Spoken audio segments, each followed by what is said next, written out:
देखो ये हम लोग का फॉर्मेट है, किसका है, परचेज बुक और सेल्स बुक का। एक मैंने बेसिक फॉर्मेट बताया है, अब इसी के बेस पे मैं आपको लगभग फॉर्मेट समझा देता हूँ, ध्यान से सुनना।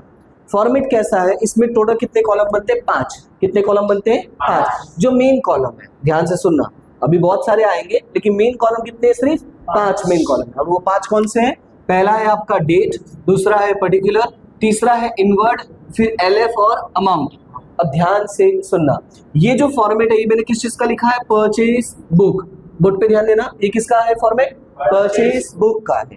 एक बात याद रखना कि हम जब परचेज बुक बनाते हैं तो यहाँ पे डेट, यहाँ पे पर्टिकुलर। अब मेरा क्वेश्चन है कि हम लोग बिजनेस में परचेज किससे करते हैं, हम लोग जो परचेज करते हैं उसको लोग क्या बोलते हैं, सप्लायर बोलते हैं कि नहीं, कि वो हम लोग को गुड्स सप्लाई कर रहा है। तो इसका मतलब ये हुआ कि हम लोगों को यहाँ पे लिखना होता है नेम ऑफ सप्लायर। क्या करना होता है, नेम ऑफ सप्लायर। बोर्ड पे ध्यान देना, मतलब ये हुआ कि जब आप फॉर्मेट बनाते हो, यानी जब एंट्री करने बैठते हो, तो एंट्री करने में सिर्फ इतना याद रखना है, जो भी डेट होगा वो डेट लिखते जाओ, ठीक है। फिर क्वेश्चन में जो भी नेम ऑफ क्या मेंशन होगा, सप्लायर, वो सप्लायर का नाम, जैसे मान लो ऐसा बोलता है राम फर्नीचर मार्ट, तो बस यहाँ पे क्या लिख देना है, राम फर्नीचर मार्ट अकाउंट, बस इतना ही लिखना था, और कुछ करने की जरूरत नहीं है। उसके बाद नेक्स्ट कॉलम है इनवर्ड इनवॉइस नंबर। याद रखना है कि जब परचेस होगा तो इनवर्ड आता है, और जब सेल्स होगा तो आउटवर्ड है। मतलब क्या है कि जब हम परचेस करते हैं तो बिल हमारे पास आता है, इसीलिए उसका नाम है इनवर्ड, और जब हम लोग सेल्स करते हैं तो बिल हमारे पास से क्या होता है, जाता है, इसीलिए उसका नाम क्या है, आउटवर्ड। इतना क्लियर हुआ। उसके बाद आपके एलएफ होगा, फिर क्या होगा, अमाउंट होगा। ये बेसिक कॉलम है, क्लियर है इतना। अब बोर्ड पे नोटिस करो, यहाँ पे परचेस था तो नाम किसका आया, सप्लायर। यहाँ पे सेल्स है तो नाम किसका आएगा, यहाँ पे कस्टमर का, क्योंकि हम सेल किसको करते हैं, कस्टमर। मतलब यहाँ पे आ जाएगा नेम ऑफ कस्टमर। क्लियर हुआ इतना, बस यही 2 बातें याद रखनी है। अभी क्वेश्चन ये राइज होता है, सर हमें बस इतना ही सीखना होता है यार, और कुछ होता है? मैं आपको बता, इसमें बहुत सारे कॉलम बनाने होते हैं। क्वेश्चन होता है सर जो कॉलम बनाते हो याद कैसे होगा, याद नहीं करना है हमको क्या करना है वो बोर्ड पे ध्यान, तो मैं समझाता हूँ। हमको सिर्फ माइंड में कुछ बातें रखनी है। जैसे मैंने क्या बोला, 5 कॉलम है वो तो फिक्स है ना, बस जो एक्स्ट्रा है वो ऐड करते जाओ। मैं एग्जांपल देके समझाता हूँ। जैसे कि ये 4 कॉलम तो सब में मान के चलो क्या होगा आपका, ये फिक्स है। जितने भी फॉर्मेट होंगे सब में ये 4 कॉलम फिक्स होगा। मतलब कौन कौन सा, date, name of supplier, inward and LF. अब बात करते हैं अमाउंट की, तो जैसा बिजनेस वैसा ट्रांजैक्शन होगा और उसके हिसाब से अकाउंट्स बनेंगे। एग्जांपल देता हूं मैं, अगर मान लो आपका बिजनेस ऐसा है कि आप इलेक्ट्रॉनिक सामान सेल कर रहे हो, जैसे मैंने अभी जो एग्जांपल लिया था वही वाला मैं समझाता हूँ। कौन सा एग्जांपल लिया था, हम लोग क्या सेल कर रहे थे, टीवी, वॉशिंग मशीन, फ्रिज, ठीक है, या रेफ्रिजरेटर लिखते ज्यादा बेटर है, तो रेफ्रिजरेटर। कोई तकलीफ, बोर्ड पे ध्यान देना भी। अब हुआ क्या, यहाँ पे कितने आइटम हो गए हमारे पास, 3 हो गए कि नहीं। अब अगर आप बिजनेस कर रहे हो, आपने तारक मेहता का उल्टा चश्मा देखा होगा, जेठालाल उसमें यही धंधा करता है, तो जब यही धंधा करता है तो पूछता है नट्टू काका फ्रिज का स्टॉक है कि नहीं है, टीवी का स्टॉक है कि नहीं है। वो ऐसा थोड़ी बोलता है कि चेक करके आओ माल का स्टॉक, गुड्स का स्टॉक है कि नहीं है। रीजन है उसका धंधा किस चीज में चलता है, 3 अलग अलग चीजों में। तो जब अलग अलग चीजों का आप बिजनेस करते हो तो रिकॉर्डिंग भी आपको वैसा ही करना होता है। क्लियर हुआ इतना। पानी है क्या, रुक देना इसको, पानी नहीं है थोड़ा भी।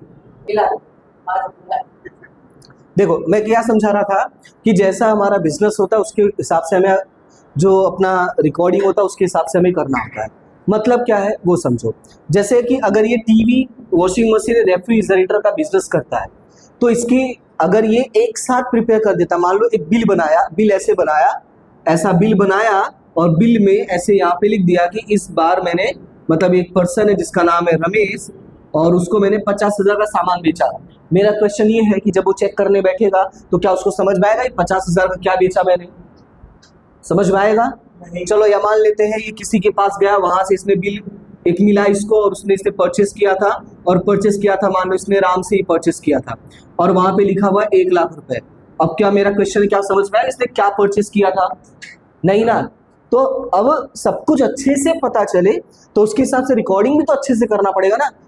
तो इसीलिए यहाँ पे याद क्या रखना है कि जब हमारे पास मल्टीपल गुड्स होते हैं तो ये जो अमाउंट का कॉलम होता है ना, ये बढ़ जाएगा। मैंने क्या बोला वो सुनो, 1 2 3 4 तो क्या रहने वाला है, फिक्स रहेगा, इसमें कोई चेंज नहीं होगा। बस चेंज किस में होगा, अमाउंट में।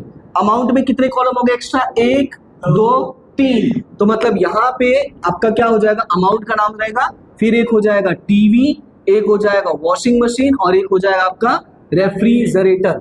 अच्छा, एक पॉइंट और है, जब आप कभी दुकान पे सामान लेने जाते हो, जैसे डी मार्ट गए हो या कहीं पर भी गए हो, तो वहां पे ऐसे 2 3 प्रोडक्ट होते हैं, तो नीचे टोटल भी तो होता है ना।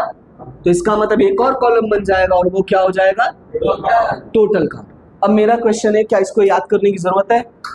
ये सिर्फ क्वेश्चन के ऊपर बेस्ड होता है, मतलब जैसा क्वेश्चन में मेंशन होगा उसके अकॉर्डिंग हमें चलना होता है। अगर क्वेश्चन में मेंशन है भाई गुड्स रिलेटेड है, ये मल्टीपल गुड्स का बिजनेस करता है, जैसे मैंने एग्जांपल लिखा है TV washing machine and refrigerator, तो आपको कॉलम अमाउंट वाले कॉलम में 1 2 3 और ऐड कर देना है।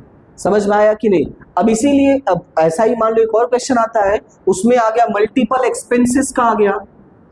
जैसे बहुत सारे लोग होते हैं जो भाई एक्सपेंस ज्यादा करते हैं, तो क्वेश्चन सर एक्सपेंस ज्यादा करने का मतलब क्या जबरदस्ती करते? नहीं, जबरदस्ती नहीं। मान लो मेरा जो गुड्स है, जो मैं बिजनेस कर रहा हूँ, वो मेरा मुंबई से आता है। अब मेरा जब मुंबई से आता है तो फ्री में तो आएगा नहीं, तो मुझे एक्स्ट्रा अमाउंट पे करना पड़ेगा कि नहीं। जैसे मान लो लेबर चार्ज पे करना पड़ रहा है, मुझे रेलवे फ्रेट पे करना पड़ रहा है, ये सारी चीजें पे करनी पड़ रही है ना। अब आपको ये बात पता है, नॉर्मल सी बात है, कोई दुकान वाला कोई धंधा वाला ऐसा नहीं होता है कि अगर कोई सामान खरीदने के पीछे पैसा लगाओ तो हमसे वसूले ना। ऐसा कभी हुआ है? अगर यही पेन हमें अमेरिका से मंगाना पड़ रहा होता, तुम्हें क्या लगता मुझे उतने में मिलता जितने अब मिल रहा है? वो अमेरिका से लाने का खर्चा भी ऐड करके देगा हमको। तो इसका मतलब ये हुआ कि जब हम रिकॉर्डिंग करेंगे तो ये एक्सपेंस वाला भी रिकॉर्ड करेंगे, बस फर्क क्या होगा वो ध्यान से सुनना। फर्क ये होगा, मैं इस वाले में एक्सप्लेन कर देता हूँ, या यहाँ पे साइड में। मतलब क्या होगा, ये 4 कॉलम तो फिक्स है कि नहीं, अपना 1 2 3 और 4, 4 कॉलम क्या हो गया, फिक्स है, उसमें कोई चेंज नहीं होगा।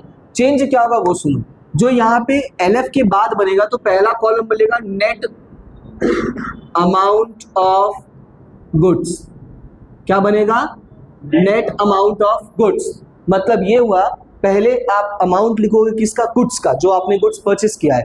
जैसे एज्यूम करो कि मैंने एक बाइक परचेस की, मेरा मतलब बाइक का बिजनेस है, और मेरी जो बाइक आई है वो आई थी मुंबई से, और बाइक की प्राइस है 1 लाख रुपए। तो पहले मैं किसका प्राइस लिखूंगा, बाइक का। और वो जो बाइक है वो ट्रेन में आया था, तो ट्रेन का खर्चा हुआ, तो ट्रेन का खर्चा मान लो 500 रुपए हुआ। तो फिर अगला खर्चा किसका आएगा, मतलब अगला कॉलम किसका आएगा, रेलवे फ्रेट का, मतलब ट्रेन का जो भाड़ा लगा वो उसका कॉलम हो जाएगा। फिर मान लेते हैं कि वो गाड़ी उतारने चढ़ाने का रेलवे के मजदूरों ने पैसा लिया मुझसे, तो वो हो गया लेबर, तो यहाँ पे लेबर चार्ज आ जाएगा। फिर इसके बाद एक और कॉलम बनेगा, और वो किसका बनेगा, सिंपल। समझ में आया कि नहीं? अब इसी में मान लो GST भी आ गया, तो कुछ नहीं करना है, GST आ गया तो इसी के आगे और एक ऐड कर देना। अब GST में हम लोग को पता एक CGST है, एक सॉरी पहले SGST, और फिर एक क्या है IGST, और लास्ट में क्या है, मतलब सेम वही कॉलम बढ़ जाएगा और कुछ नहीं। कॉलम जो है वो टोटली डिपेंड किस पे करता है कि हमारा क्वेश्चन में नंबर ऑफ ट्रांजेक्शन्स कैसा है, और क्वेश्चन में जो ट्रांजेक्शन्स का टाइप है वो कैसा है। अगर सिंपल क्वेश्चन है तो ये रहा 5 कॉलम फिक्स है। अगर मान ले गुड्स वाला है तो 4 तो फिक्स है, बाकी का ऐड हो जाएगा। एक्सपेंस वाला है तब भी ये 4 फिक्स है, बाकी का ऐड हो जाएगा। क्लियर हुआ इतना? समझ में आया? तो ये फिलहाल हमारा फॉर्मेट है। बस 2 बातें अभी मैंने समझाई आपको, एक है परचेज बुक और दूसरा है सेल्स बुक। और 2 इंपॉर्टेंट बात जो है वो ये है कि परचेज बुक और सेल्स बुक में सिर्फ 2 ही बात याद रखनी है, सब फॉर्मेट सेम टू सेम है। बस डिफरेंस क्या है, यहाँ पे सप्लायर का नाम होगा तो यहाँ पे दूसरा पॉइंट, यहाँ पे इनवर्ड बिल नंबर होगा तो यहाँ पे क्या होगा, समझ में आया? बाकी पूरा फॉर्मेट सेम है। बाकी रिटर्न वाला जो है वो नेक्स्ट क्लास में जब हम लोग पढ़ेंगे तब मैं वहां पे एक्सप्लेन कर दूंगा। इतना क्लियर हुआ? चलो इसको रिकॉर्डिंग कर लो, बाकी का हम लोग बाद में देखते हैं।